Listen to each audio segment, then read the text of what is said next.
скинхеды напали.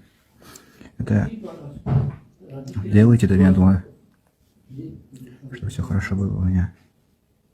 Посмотрите на него, его избили нацисты, они стрельнули ему в лицо ракетницей.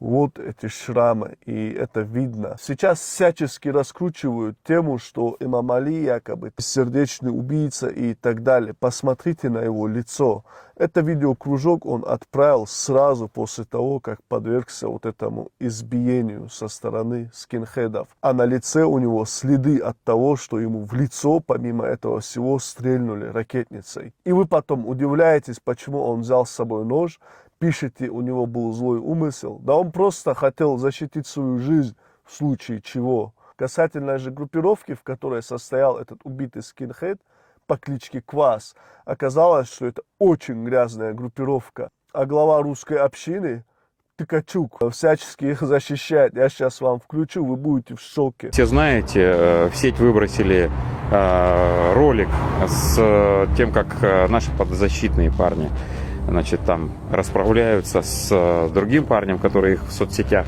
оскорбил, унизил.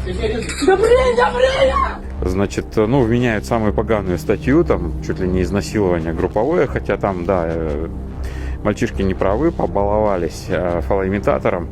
И, значит, кто-то там что-то пытался, значит, изобразить этим фалоимитатором, ну, пытаясь унизить этого парня. Ну, совсем не та статья, конечно. Нам будут рассказывать, что парни наши нацисты, скинхеды, возможно, поклонники, предатели Родины.